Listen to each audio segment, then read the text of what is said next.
Senior నటుడు రంగనాథ్ ఈ తరం ప్రేక్షకులకి అంతగా పరిచయం లేకపోవచ్చు, కానీ ఒకప్పుడు మాత్రం తన నటనతో ప్రతి ఒక్కరిని ఫిదా చేశాడు. అయితే ఎంతో సున్నితమైన మనస్సున్న ఈయన ఆత్మహత్య చేసుకుని అందరినీ షాక్ అయ్యేలా చేశాడు. మరి ఆయన ఎందుకు ఆత్మహత్య చేసుకున్నారు? చనిపోయే ముందు గోడపై పని మనిషి గురించి ఏం రాశాడు? అసలు ఆయనకి పని మనిషి మీనాక్షికి ఉన్న సంబంధం ఏంటి? నటి శారదకి రంగనాథ్కి మధ్య బ్రేకప్ అవడానికి కారణం ఏంటి? ఆయనని కన్న పిల్లలై ఎందుకు బాధ పెట్టారు?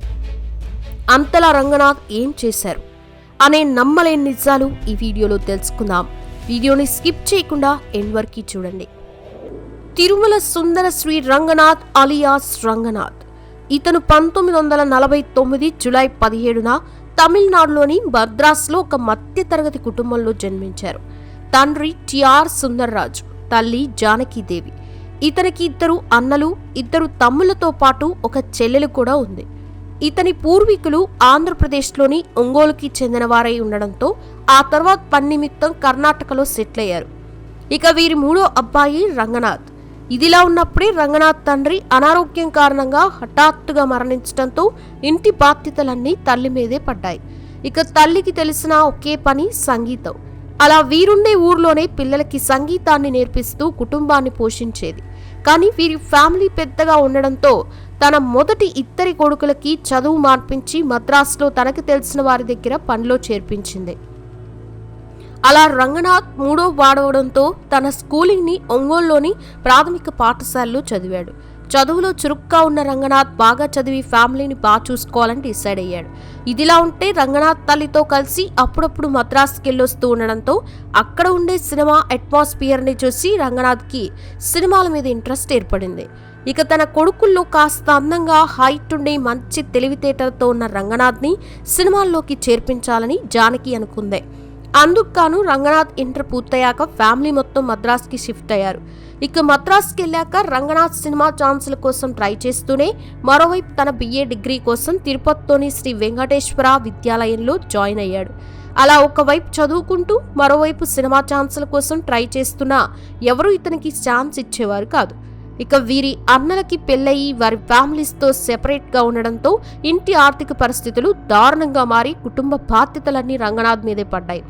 సినిమాలనే నమ్ముకుంటే అవ్వదని అదే సమయంలో గవర్నమెంట్ జాబ్స్ కోసం నోటిఫికేషన్ రావడం జరిగింది. దీంతో రంగనాథ్ BA డిగ్రీ చదువుతూనే రైల్వే జాబ్స్కి ఎగ్జామ్స్ రాసేవాడు. అలా ఒక ఎగ్జామ్లో పాస్ అవ్వడంతో రాజమండ్రిలో టికెట్ కలెక్టర్గా రంగనాథ్కి జాబ్ దొరికింది. ఇక ఎప్పుడైతే 18 ఏళ్లకే రంగనాథ్ జాబ్లో జాయిన్ అయ్యాడో మరుసటి సంవత్సరమే రంగనాథ్కి తన తల్లి తెలిసిన బంధువుల అమ్మాయి నిర్మాతలతో 1968లో పెళ్లి జరిపించింది. ఇదిలా ఉంటే రంగనాథ్కి తాను చేసే టీసీ జాబ్ 2 ఇయర్స్కే బోర్ కొట్టింది. అక్కడ పనిచేయడం ఇష్టం లేకున్నా ఫ్యామిలీ కోసం చేయాల్సిన పరిస్థితి ఉండేది. అయితే రంగనాథ్ టీసీగా జాబ్ చేస్తూనే మరోవైపు హాలిడేస్ ఉన్నప్పుడు మద్రాసుకి వెళ్ళి సినిమాల్లో కూడా ట్రై చేస్తూ ఉండేవాడు. ఒకవేళ సినిమాల్లో మంచి గుర్తింపు వస్తే ఈ జాబ్ని వదిలేసి పూర్తిగా సినిమాల్లోకి వెళ్ళాలని ప్లాన్ చేశాడు. అలా ట్రై చేస్తున్నప్పుడే బాపుగారి డైరెక్షన్లో అక్కినేని నాగేశ్వరరావు హీరోగా చేసిన బుద్ధిమంతుడనే మూవీలో ఒక సాంగ్లో ఫ్లూట్ వాయించే పాత్రని రంగనాథ్కి ఇవ్వడం జరిగింది. ఇక ఆ మూవీ రిలీజ్ అయినా రంగనాథ్ పాత్రకి ఎటువంటి గుర్తింపు రాలేదు. అలా తర్వాత ఎంత ట్రై చేసినా సినిమాల్లో ఛాన్సులు రాకపోయేసరికి రంగనాథ్ మానసికంగా చాలా కృంగిపోయాడు. ఇక అలా టీసీగా జాబ్ చేయడం నచ్చక రైలు కింద పడి కన్నుమూయాలని ప్రయత్నించగా కొంతమంది ఇతన్ని చూసి కాపాడడం జరిగింది. ఇక ఇతని పరిస్థితిని అర్థం చేసుకొని అతని భార్య నిర్మల గారు జాబ్ చేయడం ఇష్టం లేకపోతే వదిలేయండి, మీకు నచ్చిన సినిమా ఫీల్డ్లోనే ప్రయత్నించండి, మీరు సక్సెస్ అయ్యేంత వరకు నేను మ్యూజిక్ టీచర్గా పనిచేస్తానని చెప్పడంతో నెక్స్ట్ డే రంగనాథ్ గవర్నమెంట్ జాబ్కి రిజైన్ చేసి ఫ్యామిలీ మొత్తం రాజమండ్రి నుండి మద్రాస్కి షిఫ్ట్ అవ్వడం జరిగింది. ఇక అలా నిర్మలా గారు మ్యూజిక్ టీచర్గా పనిచేస్తూ కుటుంబాన్ని పోషిస్తే రంగనాథ్ సినిమా ఛాన్సుల వేటలో పడ్డాడు. అలా 1 ఇయర్ ట్రై చేసిన తర్వాత బాపు గారు నాగేశ్వరరావు గారిని హీరోగా పెట్టుకొని అందాల రాముడు అనే మూవీని ప్లాన్ చేస్తున్నారని తెలిసి తనకి అందులో చిన్న పాత్రనివ్వమని అడగడం జరిగింది. అప్పుడే నటుడు గిరిబాబు ఫస్ట్ టైం డైరెక్టర్గా చందన అనే మూవీని ప్లాన్ చేసి ఆ మూవీని కొత్త ఆర్టిస్టులతో తీయాలని ఒక ఆడిషన్ని కూడా నిర్వహించడం జరిగింది. ఇక ఈ ఆడిషన్ విషయం తెలుసుకున్న రంగనాథ్ అందులో పాల్గొనగా ఇతని లుక్స్ మరియు యాక్టింగ్ చాలా ఇంప్రెసివ్ గా ఉండడంతో గిరిబాబు రంగనాథ్ ని హీరోగా ఫిక్స్ చేశాడు. దీంతో రంగనాథ్ తన అదృష్టాన్ని తానే నమ్ముకోలేకపోయాడు. ఎందుకంటే ఈ చిన్న పాత్ర కోసం వెళ్లిన ఇతనికి హీరోగా చేసే అవకాశం దొరకడంతో ఆశ్చర్యపోయాడని చెప్పొచ్చు. కానీ బాపు గారి మూవీ డేట్స్, చందన మూవీ షూటింగ్ డేట్స్ ఒకే టైంలో ఉండడంతో ఏం చేయాలో తెలియని రంగనాథ్ బాపు గారిని అడగ్గా అతను సపోర్టింగ్ రోల్స్ ఎప్పుడైనా వస్తాయి, హీరోగా ఛాన్స్ వచ్చినప్పుడు వదులుకోకూడదని చెప్పడంతో రంగనాథ్ చందన మూవీలో హీరోగా చేయాలని ఫిక్స్ అయ్యాడు. అయితే అందులో హీరోగా చేసినందుకు గాను ఇతనికి ఎటువంటి పేమెంట్ ఇవ్వలేదని చెప్పొచ్చు. అలా చందన మూవీ 1974 ఏప్రిల్ 19న రిలీజ్ అయ్యి అంతగా ఆడలేదు. కానీ రంగనాథ్ ఆ మూవీలో చేసిన యాక్టింగ్ కి గాను మంచి గుర్తింపు వచ్చి బ్యాక్ టు బ్యాక్ సినిమాల్లో అవకాశాలు ఎత్తుక్కుంటూ వచ్చాయి. చదువు, సంస్కారం, పల్లెటూరు అనే మూవీస్ ని చేసినా అవి కూడా రిలీజ్ అయి ఫ్లాప్ అయ్యాయి. ఇక గిరిబాబుకి రంగనాథ్తో ఉన్న స్నేహం కారణంగా రంగనాథ్ ని కొత్త డైరెక్టర్స్ కి, ప్రొడ్యూసర్స్ కి రికమెండ్ చేస్తూ ఇతనికి వరుస అవకాశాలు వచ్చేలా చేసేవాడు. అలా జమీందారు గారి అమ్మాయి అనే మూవీని శారదా గారితో చేసేటప్పుడు రంగనాథ్కి శారదా గారితో మంచి పరిచయం ఏర్పడి ఆ పరిచయం కాస్త నిదానంగా సాన్నిహిత్యంగా మారింది. అలా జమీందారు గారి అమ్మాయి మూవీ రిలీజ్ అయ్యి ఫ్లాప్ అయినా వీరికున్న సాన్నిహిత్యం కారణంగా ప్రియబాంధవి అనే మూవీని కలిసి చేయడం జరిగింది. ఇక అలా మూవీ షూటింగ్ నెల్లూరులో జరిగేటప్పుడు వీరి క్లోజ్నెస్ ని చూసి సెట్లో అందరూ గుసగుసలాడేవారు. ఇక ఈ వార్తలు మీడియాలో వైరల్ అయిన శారదా గారు గాని రంగనాథ్ గాని ఈ వార్తల్ని అంతలా పట్టించుకోలేదు. ఇక ఈ మూవీస్ కారణంగా రంగనాథ్ కి ఫ్రెండ్ సర్కిల్ కూడా ఎక్కువైంది. అలా నిదానంగా మద్యానికి కూడా అలవాటు పడ్డాడు. ఇక ఇదిలా ఉంటే గిరిబాబు డైరెక్టర్ గా రత్తాలు రాంబాబు అనే మూవీలో చలంగారు మొదటి హీరోగా, రంగనాథ్ సెకండ్ హీరోగా, శారదా హీరోయిన్ గా చేసిన ఆ మూవీ రిలీజ్ అయి ఫ్లాప్ అయింది. అలాగే ఈ మూవీ ప్రొడ్యూసర్ చలంగారు అవడంతో అప్పటికే హీరోగా మంచి పేరున్న చలంగారుతో శారదా గారికి స్నేహం ఏర్పడింది.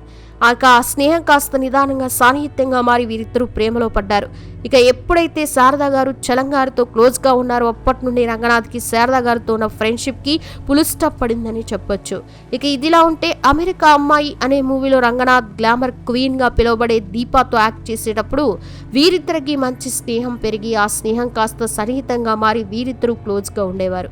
ఇక అమెరికా అమ్మాయి మూవీ 1976లో రిలీజ్ అయ్యి హిట్ అవ్వడంతో రంగనాథ్కి మంచి గుర్తింపు వచ్చింది. దీంతో మళ్ళీ దీపతో అందమే ఆనందం, రాజు రాణి, జాకీ, పంతులమ్మ అనే మూవీస్ చేయడం జరిగింది. కానీ రంగనాథ్ హీరోగా చేసిన 10 సినిమాల్లో ఒక్క మూవీ మాత్రమే హిట్ అవ్వడంతో ఇతనికి సెకండ్ హీరోగా సపోర్టింగ్ రోల్స్ ఇవ్వడం మొదలుపెట్టారు.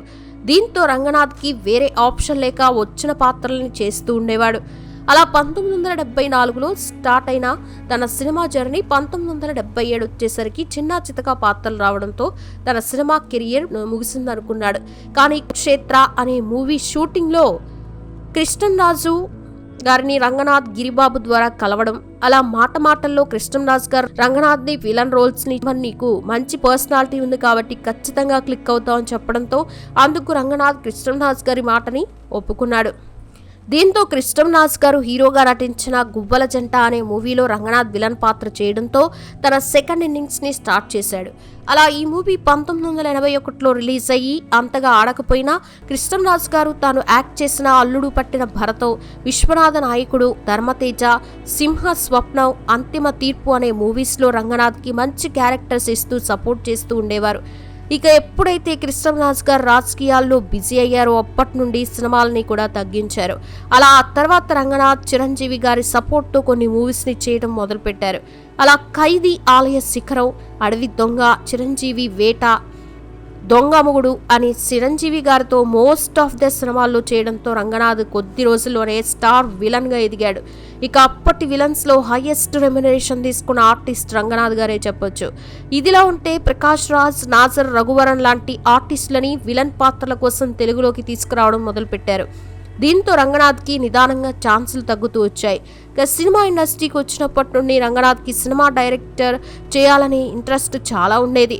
ఇందుకు కారణం అతను ఒక రచయిత కావడమే. కాలేజ్ డేస్ నుంచి కవితలు రాసే అలవాటు ఉండడంతో సినిమాల్లో నటించేటప్పుడు నిదానంగా రచనలు రాయటం కూడా మొదలుపెట్టాడు. అలా కవిత, సుదర్శనం, అంతరంగ మదనం, ఈ చీకటి తొలగాలి, అక్షర వేదికలు, పద పరిమళం అనే పుస్తకాల్ని రాసి వాటిని పబ్లిష్ చేయడం జరిగింది. ఇక ఇదిలా ఉంటే రంగనాథ్కి 2000 సంవత్సరం తర్వాత చిన్న చితక పాత్రలు రావడంతో డైరెక్టర్గా తన సత్తా చూపించాలని ఒక మూవీని ప్లాన్ చేయడం జరిగింది. ఇక ఆ మూవీ కోసం తనకి తెలిసిన కొంతమంది హీరోలకి చెప్పి డేట్స్ అడగ్గా డైరెక్షన్లో ఎక్స్పీరియన్స్ లేని రంగనాథ్కి ఎవరూ డేట్స్ ఇవ్వడానికి ముందుకు రాలేదు. దీంతో అతనికి మంచి స్నేహితుడు సినిమాల్లో సపోర్టింగ్ ఆర్టిస్ట్గా చేసిన శివాజీ రాజాను హీరోగా పెట్టుకొని అప్పటికే ఫ్లాపుల్లో ఉన్న రతి ఆర్ముగంని హీరోయిన్గా పెట్టుకొని 2004లో మొగుడ్స్ పెలామ్స్ అనే మూవీస్ని స్టార్ట్ చేయడం జరిగింది.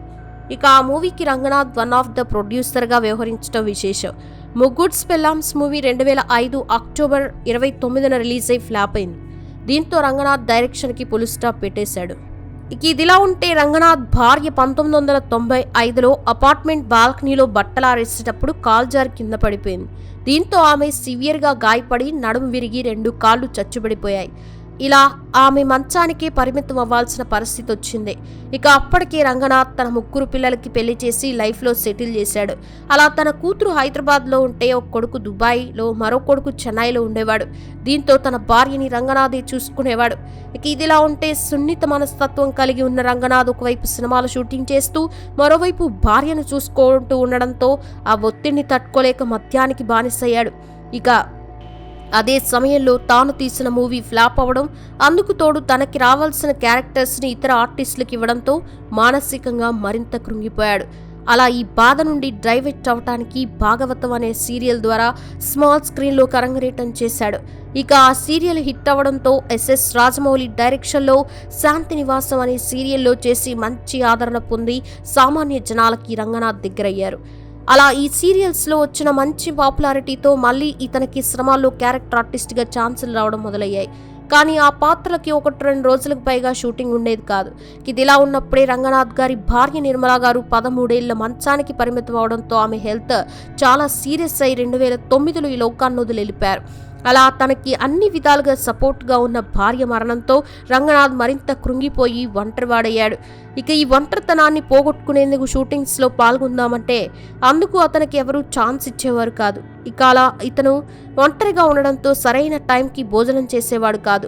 అలా రంగనాథ్ పరిస్థితిని చూసిన ఒక స్నేహితుడు తన ఇంటి పని మనిషి అయిన మీనాక్షి అనే ఆమెను రంగనాథ్ ఇంట్లో పనిలోకి పెట్టడం జరిగింది. ఇక ఈమె రంగనాథ్కి అన్ని విధాలుగా సేవ చేస్తూ ఉండేది. అలా ఒంటరిగా ఉంటూ ప్రేమ కోసం, తోడు కోసం పరితపిస్తున్న రంగనాథ్ లైఫ్లోకి మీనాక్షి ఒక ఒయాసిస్లా కనిపించింది. ఇక అలా 2 ఇయర్స్ తన మెంటల్ స్టెబిలిటీకి ట్రీట్మెంట్ తీసుకున్న రంగనాథ్ మీనాక్షి సహాయంతో నార్మల్ అయ్యి ఆ తర్వాత సోలో మూవీతో మళ్ళీ ఇండస్ట్రీలోకి ఎంట్రీ ఇచ్చి Dammu, Devaraya, I am in love, Vangamamba అనే సినిమాలు చేస్తూ ఇద్దరమ్మాయిలు, అత్తో అత్తమ్మ కూతురు, మొగల్ రేకులు అనే సీరియల్స్లో కూడా నటిస్తూ బిజీ ఆర్టిస్ట్గా మారారు. ఇక రంగనాథ్ పని మనిషి మీనాక్షితో క్లోజ్గా ఉన్నాడనే విషయం ఇతని 3 పిల్లలకి తెలిసి ఇంట్లో గొడవలు చేయడం మొదలుపెట్టారు. అంతేకాకుండా మీనాక్షిని కొట్టి తిట్టి జాబ్ నుండి కూడా తీసేశారు. దీంతో మరింత కృంగిపోయిన రంగనాథ్ మళ్ళీ ఒంటరివాడవడంతో ఈ బ్రతుకు తనకి చాలనిపించింది.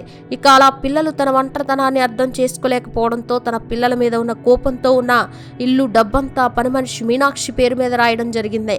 ఇక ఇదిలా ఉంటే డిసెంబర్ 19, 2015 రంగనాథ్ గారికి మల్కాజ్గిరిలో ఒక సన్మాన సభ ఏర్పాటు చేయడంతో ఆ సభ నిర్వాహకులు ఇంటికొచ్చి డోర్ బెల్ కొట్టినా తలుపులు తెరగపోవడంతో రంగనాథ్కి ఫోన్ చేసినా లిఫ్ట్ చేయకపోవడంతో వారందరూ ఆ ఇంటి తలుపులు బద్దలు కొట్టి చూడగా రంగనాథ్ గారు బలవన్ మరణానికి పాల్పడి లోకాన్ని వదిలి వెళ్ళిపోయారు.